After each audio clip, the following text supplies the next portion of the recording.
Hi and welcome back to another episode of Making South African Food with Brace. I can't really call it Biltong with Brace because today we are going to be making Droewors, a dried South African sausage. Yeah. No. Child. So with this recipe it is a little bit more moeilijker than the Biltong, so there's going to be a lot more steps, but I'm quite excited because the beauty of these videos is some of the things that I am doing I'm literally doing for the first time. So there are two parts to this. The first is prepping the meat, and then the second is obviously the spices, just like we did with the Biltong. I am going to prepare the spices first. Now for this spice mix, I'm using pretty much the same as what I used for Biltong. Gonna take some coriander, lightly roast that in the pan, put some salt, pepper, a little bit of brown sugar, and then mix it all up. This time with the coriander, we're gonna grind it into a finer mix. This is because we don't need the same crunch that we do with Biltong. So now I've done the dry ingredients, the dry spices, I'm now going to add in the wet. So I'm going to do exactly what I did in the Biltong video with not red wine vinegar, but the red wine and a mix of apple cider vinegar. And I'm going to put a little bit of something extra in there. As I am doing all these things first time, of course, I forgot the wash your sister sauce. So we are going, what? Wash your sister. Yes. Seriously. Yes. Wash your sister sauce. Okay. Done. We've mixed the vinegar together. Now what's that little extra part that I'm going to add? Well, all the way from South Africa, some of you might recognise this, I've got a little bit of Baines whiskey. So let's throw that in. So, one for the mix.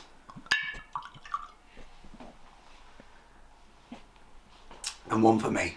Oi, so lekker. Maybe one for the cameraman? Are you sure? No, I'm driving. I'm driving.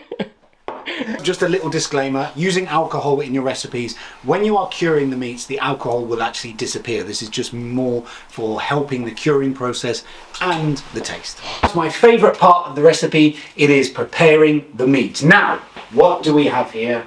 We have a beautiful cut called picanha. Now this is available in most of your supermarkets. It is very expensive, but it's beautiful for this type of recipe because it has this fatty layer outside that is perfect for this kind of sausage. Brace, we've talked about this. It's staying in. Now I'm cutting these into easily manageable cubes, and it's a little bit hard because it's frozen, because it's better to grind frozen or cold meat so the fat doesn't get stuck in the grinder.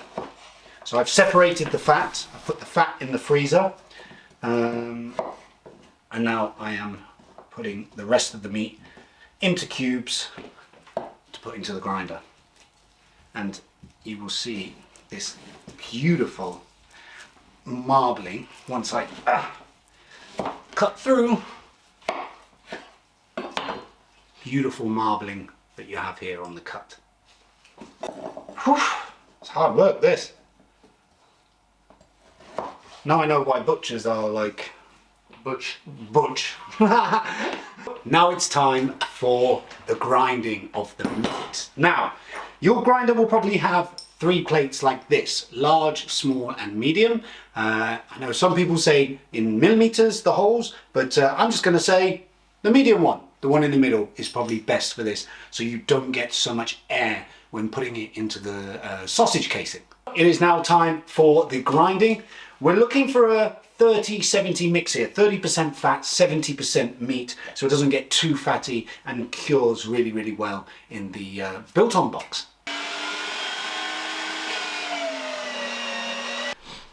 Okay, so we have encountered our first problem, and that is obviously that we are using a little bit too much fat. So we're gonna get rid of this and yeah, continue.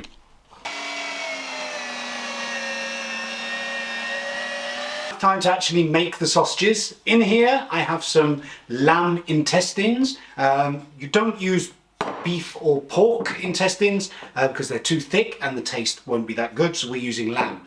Now where I live, at least, it was super hard to find this, but I eventually did, thanks to my awesome neighbours. Thank you.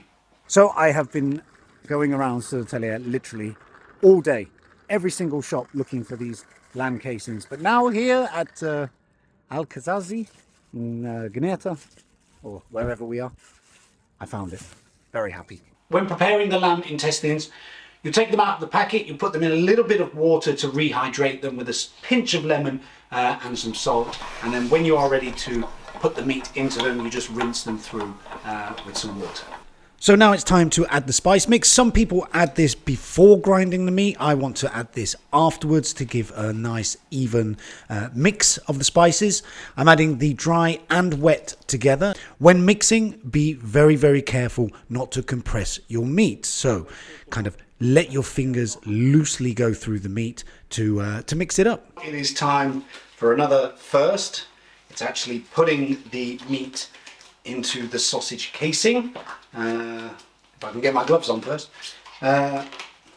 This is a two-person job, okay? So you need one person to put the meat in and another person to control the sausage as it comes out. So I'm bringing in from TikTok, TonToncooks, and he will appear here like this. See? Like that. Magic. Yes. Hello. Hello. Tell us about your TikTok while we do this. Yes, thank you for letting me make an ad for myself. My name's TonToncooks, as he already said. I just do some random cooking, anything. Not only. Okay, good. So everybody's really impressed with what he does there. So making what? I knew. Yes, exactly. Making the sausages, right? So here's where I think that everything just started to go wrong. Okay, I don't think that is supposed to be like that. It's because you're in charge of regulating how much comes out Right. by letting go at different speed. So I think we should swap. Fair play to TonToncooks here. He obviously a lot better cook than I am. Safe to say I probably won't be trying this again. Okay, so I think we have got the hang of it now. Yes, I've had to put the meat back through the grinder, which I know you South Africans are going to absolutely kill me for, and I'm so sorry. This is the hardest thing I've ever done, and I have children. We have finally skinned our Droewors. What I'm going to do now, just put them out, dry them out a little bit, prick any air holes that might be in there, and then we're going to hang them in the biltong box. When you're hanging your meats in your drying box, always remember the no touching rule. You do not want your meat to touch, otherwise that could spoil the meat itself. So that is the biltong hung. Biltong? Droewors. I'm so tired. That's the Droewors hung.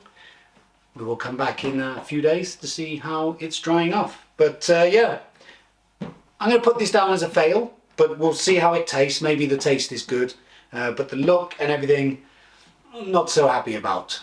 But first time. Oh, tot ziens. Join us next time when I'll be tasting the Droewors. Hopefully you will be okay. Huge thank you to TonToncooks for helping out with this video.